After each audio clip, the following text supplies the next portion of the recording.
Now, let's look at the way Zuma structured his speech. It was very interesting. Some people said very boring. He took the Freedom Charter and he went clause by clause by clause and then pointed out how the ANC was fulfilling each of those clauses in the Freedom Charter. And we know we're gearing up to listen to his State of the Nation address. Are we just going to hear the same thing? Yeah, I think this has been pretty much the trend, the last couple of years, that the January 8th statement sort of presages the tone of the State of the Nation speech. But I think the January 8th statement is also quite formulaic. I mean, if you look at the last couple of years, the structure of it is, has pretty much been the same. And, there's no surprise, the sort of like the reliance on the Freedom Charter, it really is the sort of spiritual sort of heart of the party. And if you consider the history behind this occasion, it's really about, the President and the leadership of the ANC reminding the rank and file about the sort of the core values of what the party is meant to stand for. Now, let's look at some of the specifics of what President Jacob Zuma spoke about. Of course, when it came to electricity, he blamed apartheid, and we weren't expecting him to do anything less.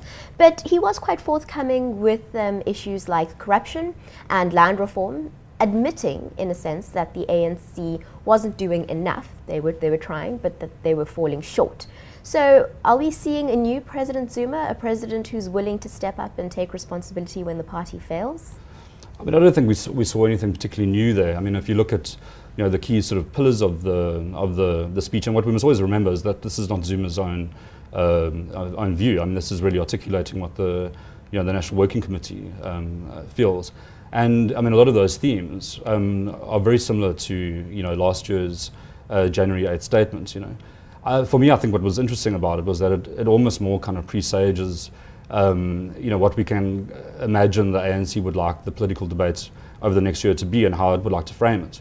This kind of newly found spin around the Eskom issue, the apartheid issue, for example, is clearly, the President laying down the line on how they're going to kind of handle what is likely to be, an area that's going to be strongly attacked by all opposition parties.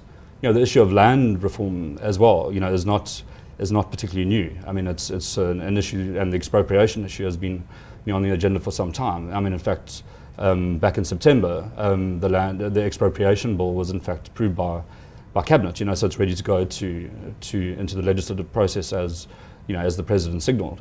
So I think really what he was saying is that this is what the ANC is going to be a voice on in the coming year, and trying to kind of get ahead of the opposition in terms of what the likely points of attack are going to be. Both from the DA and from newer parties like the EFF, and potentially from the United Front, which will become a player in the coming year.